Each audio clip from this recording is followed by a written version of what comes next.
Success of the man behind a woman, he is saying wrong. हो सकता है सच हो, लेकिन सच तो ये है कि हर व्यक्ति के जीवन में कई बार ऐसे मौके आते हैं जिन्हें वो पहचान नहीं पाता, लेकिन जो लोग उन्हें पहचान लेते हैं वो कामयाबी की सीढ़ी पर आगे बढ़ जाते हैं। तो नमस्कार, स्वागत है आप सभी का कार्यक्रम दिल से। आज के हमारे कार्यक्रम के मेहमान हैं श्री GN अग्रवाल जी। वर्तमान में वे जिम्मेदारी निभा रहे हैं कौशल विकास और रोजगार निर्माण के मुख्य कार्यपालन अधिकारी और एडिशनल डायरेक्टर के रूप। व्यक्ति को जरूरत के समय उसकी योग्यता और सामर्थ्य के अनुसार रोजगार मिल जाए, इसी उद्देश्य से मध्य प्रदेश सरकार ने रोजगार पोर्टल की व्यवस्था शुरू की गई है। तो आज हम हमारे आज के मेहमान से जानेंगे कि किस तरह से कोई रोजगार प्राप्त कर सकता है और अपने हुनर को कैसे निखार सकता है। तो आज हम इसी बारे में उनसे चर्चा करेंगे। नमस्कार अग्रवाल जी, आपका हमारे कार्यक्रम दिल से में बहुत बहुत स्वागत है। मैं आपसे बहुत सी विभागीय बातें करूंगी, लेकिन पहले आपके व्यक्तिगत जीवन पे कुछ प्रकाश डालना चाहती हूँ। आपका जो मैंने प्रोफाइल देखा है कि आप पहले इस गवर्नमेंट जॉब में आने से पहले प्राइवेट जॉब में थे, तो किस तरीके का आपका जॉब प्रोफाइल था? मैंने 85 में SGS ITS इंदौर से मैकेनिकल में इंजीनियरिंग की। फिर 1 साल मैंने देवास में किर्लोस्कर ब्रदर्स लिमिटेड में टूल रूम में काम किया। मैकेनिकल इंजीनियर के लिए टूल रूम में काम करना बड़े एक्सपीरियंस सीखने के लिहाज से बहुत अच्छा माना जाता है, क्योंकि डिफरेंट मशीन्स होती है, मशीन टूल्स होते हैं और बहुत ही प्रिसीजन वर्क होता है। वहाँ ये देखता था कि जो मार्केटिंग डिपार्टमेंट है वो किसी भी ऑर्गेनाइजेशन का की डिपार्टमेंट होता है और बहुत सारे चैलेंजिंग उसमें रोल रहते हैं। तो फिर मैंने स्विच ओवर किया और बाहिती ग्रुप की DT ग्रुप ऑफ इंडस्ट्रीज़ में as a assistant manager marketing मैंने काम शुरू किया। मार्केटिंग में मुझे बहुत अच्छा लगने लगा। फिर करीब 2 साल बाद मुझे पूरा इंडिया का मार्केटिंग हेड बना दिया गया। तो इस तरह से मैंने मार्केटिंग में अपना करियर बनाया और मैंने काफ़ी एंजॉय भी किया। अब हम आपके विभाग से जुड़े कुछ बात करते हैं कि जैसे सबसे पहले हम जानना चाहेंगे कि जो मध्य प्रदेश में रोजगार पोर्टल की जो व्यवस्था की गई है, ये क्या है, किस तरीके से इसे जो हमारे युवा है उस पोर्टल का यूज़ कर सकते हैं और नौकरी पा सकते हैं? मध्य प्रदेश में हर ज़िले में रोजगार कार्यालय होते थे। जो भी जॉब सीकर थे वो पहले रोजगार कार्यालय में अपना पंजीयन कराते थे। पहले ये कंपलसरी भी था, सारे जितने भी PSUs और गवर्नमेंट डिपार्टमेंट हैं कि जो आवेदन करता है उसका रोजगार पंजीयन होना ज़रूरी होता था। हालांकि अब ये कंपल्सन ख़त्म कर दिया गया है। जॉब सीकर और जॉब प्रोवाइडर इनको एक ही प्लेटफॉर्म पे लाने के लिए हम लोगों ने ये माई MP रोजगार पोर्टल तैयार किया है। ये पब्लिक प्राइवेट पार्टनरशिप में है। तो सर, PPP मोड के साथ समन्वय करने की क्यों आवश्यकता पड़ गई? PPP मोड के साथ इसलिए आवश्यकता पड़ी कि एक तो उसमें गवर्नमेंट का जो इनिशियल एक्सपेंडिचर है वो बचता है। दूसरा, गवर्नमेंट में जो मैन पावर रहता है अभी जो हमारे रोजगार कार्यालय में है, अभी वो उतने टेक्नोलॉजी से भी नहीं है, पुराने अपॉइंटेड हैं और आजकल ये टेक्नोलॉजी ड्रिवन हो गया है। तो इसीलिए हमने उसको चूज़ किया कि ये इसमें PPP में जाके और उनसे हम टाई अप करें और उनको हमने टारगेट भी दिया है। हमने करीब 10 लाख लोगों को रोज़गार देने का उनसे टाई अप किया है। प्रति वर्ष वो 1 लाख लोगों को जॉब देंगे। हम पोर्टल की बात करते हैं तो इसमें पहला जो स्टेप है वो ये है कि हर किसी को अपने आप को उसमें रजिस्टर करना है। अगर वो रजिस्टर करेंगे तो ही वो आगे जॉब के लिए अप्लाई कर सकता है। लेकिन वहीं हम एम्प्लॉयमेंट एक्सचेंज की बात करते हैं तो वहाँ भी यही प्रोसीजर है। तो क्या अब एम्प्लॉयमेंट एक्सचेंज बंद हो जाएंगे रोजगार पोर्टल शुरू होने के बाद से? अब एम्प्लॉयमेंट एक्सचेंज में जाने की ज़रूरत नहीं है। इसी रोजगार पोर्टल पर पंजीयन होगा और इसी में जो पंजीयन होता है वो 1 साल के लिए होता है। आवेदक चाहे तो इसी के थ्रू अपना नवीनीकरण भी कर सकता है। तो सर, इस पोर्टल पे एक और ऑप्शन दिया है नियोजक का, कि नियोजक अपनी उसमें रिक्वायरमेंट डाल सकता है और उसको फिर कैसे उसके साथ समन्वय करते हैं? इसमें हमने जो मॉड्यूल बनाया है पोर्टल पे, एक तो जो जॉब सीकर है वो अपना पंजीयन करता है, वो अपनी पूरी प्रोफाइल उसमें अपडेट करता है। इसी पोर्टल पे हमने CV बनाने का प्रावधान भी किया है। तो उसमें वो अपनी क्वालिफ़िकेशन, एक्सपीरियंस, जो भी स्किल ली है वो सब उसमें वो डाल दे तो वो सॉफ्टवेयर के थ्रू उसका अपने आप सीवी बन जाता है। इसी प्रकार जो नियोजक हैं वो भी उसमें रजिस्टर करते हैं अपने आप को, और उनकी क्या रिक्वायरमेंट है, उनको किस तरह का आर्टिज़न चाहिए, किस तरह का स्किल्ड मैन पावर चाहिए, वो अपनी पूरी डिटेल उसमें डाल देते हैं। तो जब ये दोनों ने अपना अपना उसमें डिटेल डाल दिया तो पोर्टल के ही माध्यम से उसकी मैच मेकिंग होती है कि जैसे किसी एक नियोजक ने अपनी रिक्वायरमेंट डाली तो उसके रिक्वायरमेंट के कितने जॉब सीकर लोग उसमें आ रहे हैं, तो वो अपने आप मैच मेकिंग पोर्टल के थ्रू होती है। जो जॉब सीकर हैं उनको एसएमएस के थ्रू मैसेज जाता है कि ये वैकेंसी है और आप इसके लिए फ़िट हैं, तो आप चाहें तो उनसे संपर्क करके या अपना इंटरव्यू देके और आगे बढ़ें उस। तो इसी पोर्टल से क्या ये सुविधा है कि यहीं से वो सेंट्रल रोजगार पोर्टल पे भी अपने आप को रजिस्टर कर सकता है? क्या ऐसा भी लिंक उसमें प्रोवाइड किया गया है? रजिस्टर दोनों जगह करने की ज़रूरत नहीं है, लिंक है उसमें। यहाँ उसने एक बार रजिस्टर कर लिया तो जो सेंट्रल का पोर्टल है उस पर ये डेटा चला जाएगा, तो वहाँ पे भी वो रजिस्टर्ड हो जाएगा। और सर इसमें जैसे जो रजिस्टर करने की उम्र 14 वर्ष लिखी है कि 14 वर्ष से अधिक होना चाहिए, लेकिन जब हम रोजगार के लिए अप्लाई करते हैं तो वहाँ मिनिमम जो एज होता है वो 18 ईयर्स होता है, तो फिर कैसे उसे रोजगार मिल सकता है? ये बहुत अच्छा प्रश्न किया आपने। ये ज़रूर है कि रोज़गार के लिए मिनिमम एज 18 ईयर्स है, किंतु जो शिक्षुता अधिनियम बना हुआ है भारत सरकार का, उसमें जो ऑन जॉब ट्रेनिंग होती है एज ए अप्रेंटिस रखते हैं प्रतिष्ठान, चाहे होटल हो या इंडस्ट्री हो, हॉस्पिटल हो, तो उसके लिए मिनिमम एज 14 ईयर्स है। तो उसमें वो ऑन जॉब ट्रेनिंग लेता है। तो कई इंडस्ट्री वाले सीधे रोजगार न देते हुए एज ए अप्रेंटिस इंगेज करते हैं, तो इसलिए इसमें एज हमने 14 ईयर्स रखी है। इस पोर्टल में एक और चीज़ हमने देखी है काउंसलिंग की, करियर काउंसलिंग की। उसको आप पोर्टल के माध्यम से कैसे संचालित करते हैं? इसके लिए हमने भोपाल में एक कॉल सेंटर बनाया है। उस कॉल सेंटर के कांटेक्ट करने के लिए एक हमने नंबर दिया हुआ है, टोल फ्री नंबर। तो उसके थ्रू जो काउंसलिंग लेना चाहता है वो वहाँ बात करके अपने योग्यता और उसको अगर अपनी स्किल आगे बढ़ाना हो या उसका जो वर्तमान में प्रोफाइल है उसको किस तरह का जॉब मिल सकता है, कहाँ मिल सकता है, तो ये हम उसको वीडियो चैट के माध्यम से या वॉइस चैट के माध्यम से उपलब्ध कराते हैं। और उस कॉल सेंटर में हमारे जो काउंसलर हैं वो उपलब्ध रहते हैं। तो ये जो काउंसलर है ये आपके विभाग के रहते हैं या आप उन्हें हायर करते हैं? क्योंकि ऑब्वियसली है कि जो वो बात कहें वो ऑथेंटिक होनी चाहिए। चूँकि ये हमारा पीपीपी मोड में है, तो ये सेटअप है पूरा पीपीपी पार्टनर का, तो पीपीपी पार्टनर हैं वो उनको हायर करते हैं। जब से ये पोर्टल शुरू हुआ है कितने लोगों को रोजगार मिल पाया है इस पोर्टल के माध्यम से? पोर्टल शुरू हुआ है दिसंबर 2019 से, तो 2019 से अभी तक इस पोर्टल पे करीब 7,000 वैकेंसी नोटिफाई हो चुकी है। दिसंबर के बाद में जनवरी फरवरी 2 माह मिले, उसके बाद में कोविड के कारण, तो अभी हम इसको ये मान सकते हैं कि करीब 500-600 लोगों को इसके थ्रू एम्प्लॉयमेंट मिल चुका है। जैसे जैसे ये पॉपुलर होता जाएगा, लोगों को पता चलता जाएगा, तो इससे फिर और भी ज़्यादा एम्प्लॉयमेंट मिलेगा। तो जैसे लॉकडाउन में हम देख रहे हैं कि कोविड की वजह से लॉकडाउन हर जगह है, तो हर जगह ऑनलाइन और इंटरनेट यूज़र्स बहुत बढ़ गए, तो इस पोर्टल को भी जो सर्फिंग कहना चाहिए कि जितने लोग उसको हिट किया, कितना क्या इसमें भी बढ़ोतरी हुई है आपके पोर्टल की भी? अवश्य, लॉकडाउन के पीरियड में पोर्टल पर जो विज़िट किया है वो नॉर्मल डेज के कंपैरिजन बढ़ा है। और अब बताइए कि कैसे कोई एम्प्लॉयर अपनी जो जॉब रिक्वायरमेंट है उसमें फीड कर सकता है? इस पोर्टल पर एम्प्लॉयर का भी रजिस्ट्रेशन करने का प्रावधान है। जो भी एम्प्लॉयर है जिसको भी मैन पावर की ज़रूरत है तो उस पोर्टल पर जाकर वो अपना रजिस्ट्रेशन करें।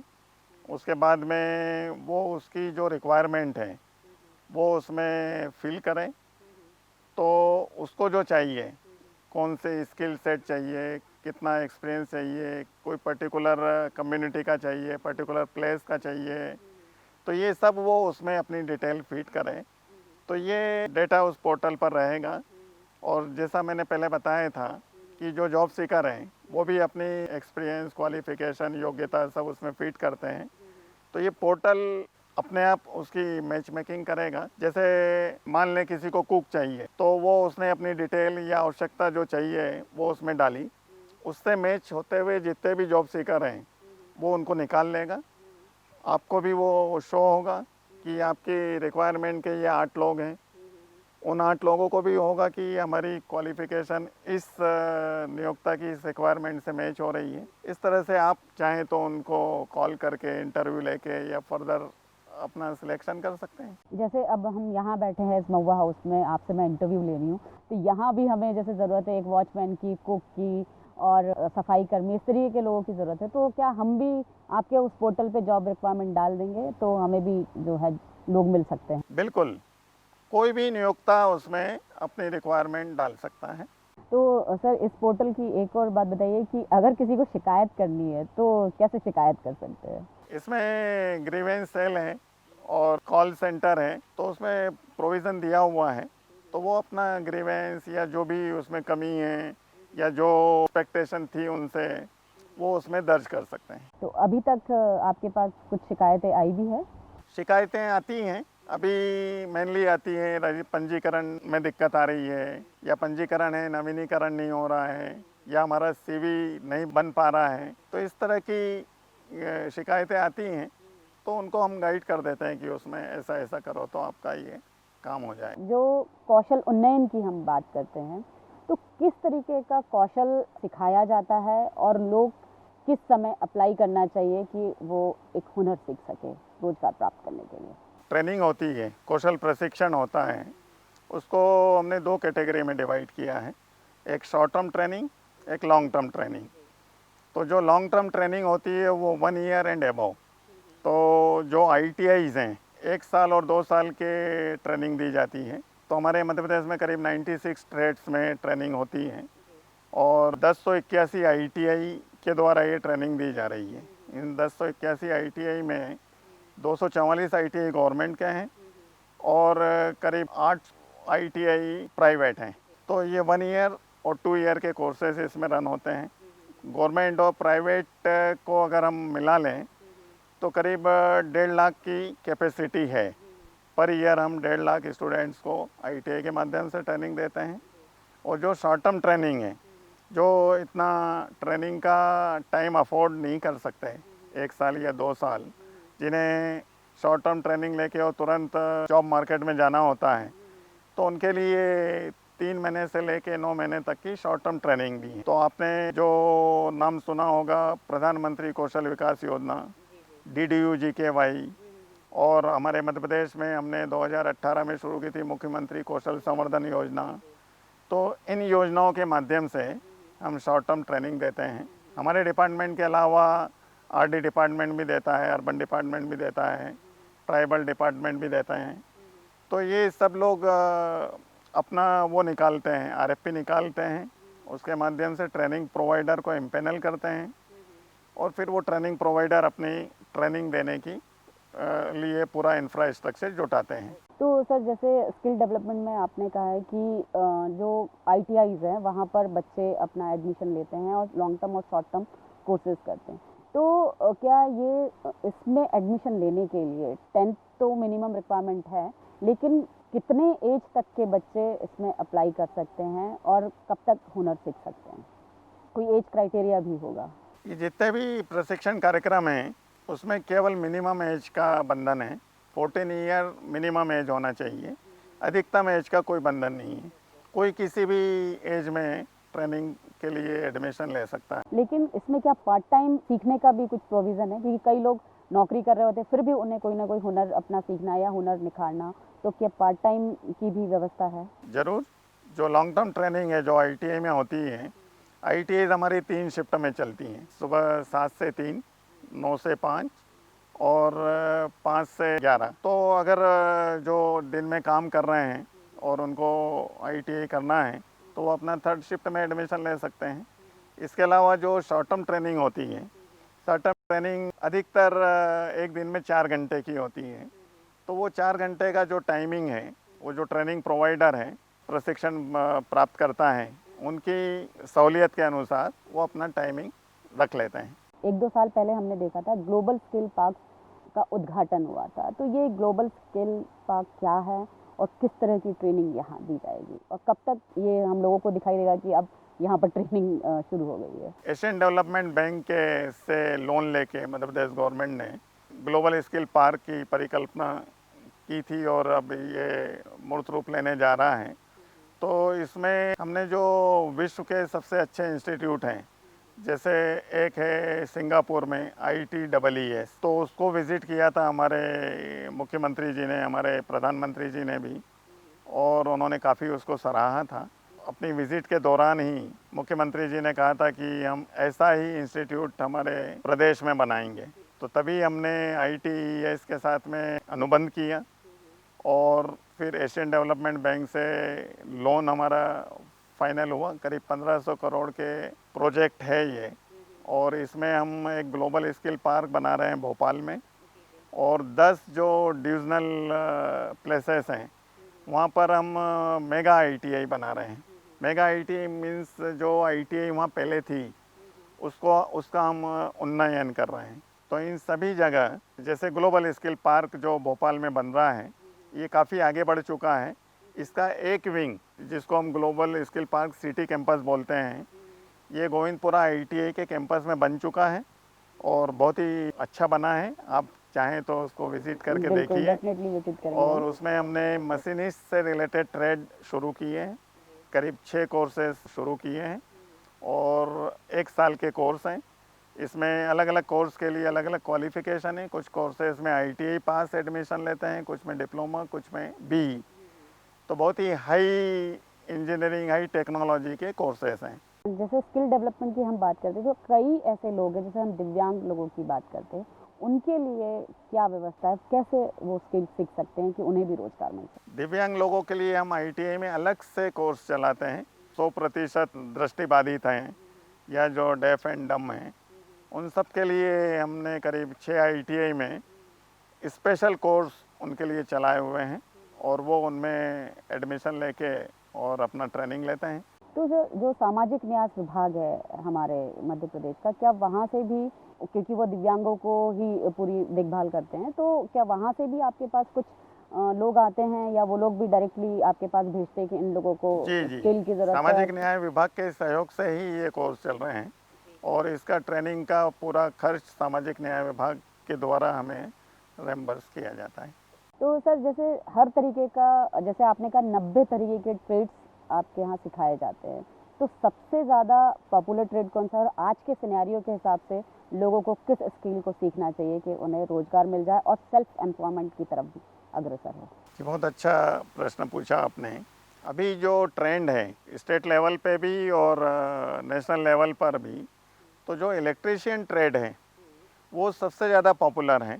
अभी हमारे यहाँ ITI में जो मेरिट बेसिस पे एडमिशन होता है, तो सबसे ज़्यादा हाई परसेंटेज इलेक्ट्रीशियन में जाता है। उसका कारण ये है कि एक तो इलेक्ट्रीशियन से ITI करने के बाद में तुरंत रोज़गार मिल जाता है, क्योंकि हर जगह इलेक्ट्रीशियन लगते हैं, और अगर वो चाहे तो अपना स्वरोजगार भी कर सकता है, अपनी रिपेयरिंग की शॉप डाल सकता है, तो वो सबसे ज़्यादा पॉपुलर है। उसके अलावा फिटर है, स्टेनो हिंदी है, कंप्यूटर ऑपरेटर है, इलेक्ट्रॉनिक्स हैं, मोटर मैकेनिक हैं, डीजल मैकेनिक हैं। तो ये करीब ऐसे कोर्सेज हैं जिनमें सबसे ज़्यादा मेरिट हाई जाती है और इनमें रोज़गार भी संभावना बहुत अधिक है। तो यहाँ हम सर अपने इस प्रोग्राम को विराम देंगे और आप हमारे इस प्रोग्राम में आए और आपने बहुत सी जानकारियाँ हमें दी। आपका बहुत बहुत धन्यवाद। Thank you.